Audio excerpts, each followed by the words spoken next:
បាទខ្ញុំអាចទៅថាខ្ញុំនិយាយសួរបងប្អូននៅឯប្រទេសអូស្ត្រាលី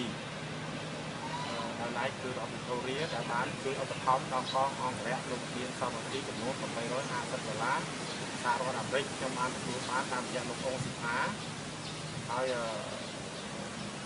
ខ្ញុំក៏សូមថ្លែងអំណរគុណផងដែរដល់បងប្អូនមូលនិធិ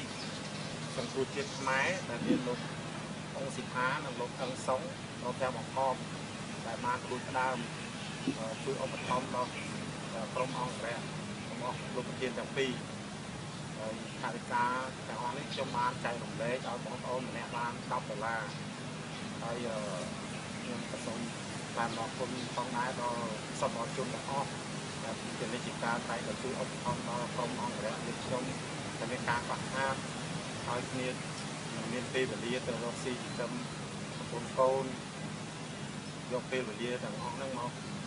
ការពារសុវត្ថិភាពណាស់ដល់ទាំងពីរដោយគិតពីកម្លាំងកាយកម្លាំងចិត្តនិងអាយុជីវិតហើយនេះឲ្យខ្ញុំក៏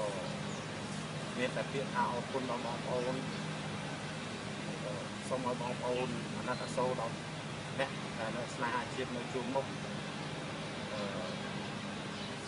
តែគ្នាតែងតែប្រឹងប្រែងការពារថ្នាក់ដឹកនាំដើម្បីឲ្យប្រទេសជាតិយើងឆ្លងផុតនៅរបបផ្ដាច់ការរបបគុកឃើញដែលមានអ្នកដឹកនាំដូចជាលោកហ៊ុនសែនជាដើមហើយខ្ញុំសូមអរគុណហើយសូមជូនពរដល់បងប្អូននៅឯនេះសមុទ្រជាពិសេសបងប្អូនមូលនិធិខ្មែរសង្គ្រោះជាតិខ្មែរនេះសូមឲ្យមានសុខភាពល្អឡើងតាមក្រាបញ្ញាជួយអ្វីឲ្យបានស្វែងទៅសេចក្តីប្រាថ្នាសូមអរគុណ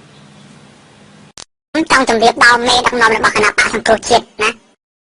គឺលោកកឹមសុខាលោកសំរងស៊ីណាត្រូវដឹងខ្លួនថាកន្លងមកមានការគ្រប់គ្រងពីសំណាក់ប្រជាពលរដ្ឋហើយក៏ប្រជាពលរដ្ឋបាត់បង់ជីវិតណាក៏អស់មួយចំនួនដែរដោយសារតែគណៈបកសង្គ្រោះជាតិដូច្នេះគណៈបកសង្គ្រោះជាតិធ្វើអ្វីគឺធ្វើដើម្បីប្រជាពលរដ្ឋមិនមែនធ្វើដើម្បីតែអំណាចរបស់ខ្លួនឯងនេះខ្ញុំមើលមកណាតែតាមខ្ញុំសង្កេតមើលគណៈបកសង្គ្រោះជាតិដូចជាគ្មានគោលការណ៍អីឲ្យច្បាស់លាស់ដើម្បីយកឈ្នះហ៊ុនសែនសោះបាតកម្មប្រមាណដងបាតកម្មម្ដងបាតឲ្យហ៊ុនសែនចុះចេញពីតំណែងម្ដងសាររើស្លឹកឆ្នោតម្ដងបោះឆ្នោតឡើងវិញម្ដងឲ្យកែប្រែកំណែតម្រង់ការបោះឆ្នោតយើងប្រកាសណាយើងបាតកម្មឲ្យ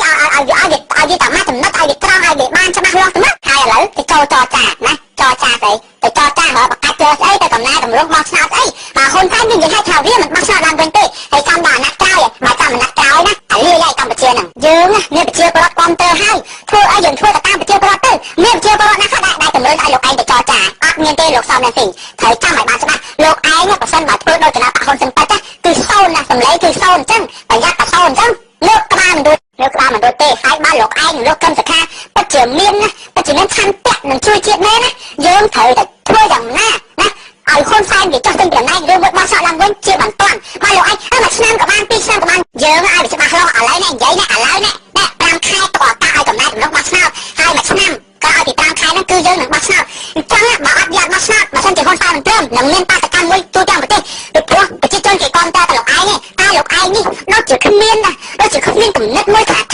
ដើម្បីនឹងទម្លាក់ហ៊ុនសែននឹងបោះឆ្នោតឡើងវិញសោះដូចជាពជាដូចជាវិរិយចោដៃមួយហ៊ុនសែនដូចជាធ្វើឲ្យតែប្រជាជនអស់ចិត្តតែលោកសំរងស៊ីកុំឲ្យសោះណាខ្ញុំប្រាប់ណាបើលោកឯងស្រឡាញ់ជាតិលោកឯងកុំស្រឡាញ់លុយកុំស្រឡាញ់អំណាចប៉ុណ្ណឹងពីព្រោះលោកឯងមើលតែគណៈហ៊ុនស៊ិនប៉ិតទៅគេលួងលោកឯងឲ្យតែបានតែមួយឈុតគេទម្លាក់វិញគឺដាបងើបពីទឹកមិនដូចទេលោកសំរងស៊ីខ្ញុំគ្រាន់តែផ្ដល់យោបល់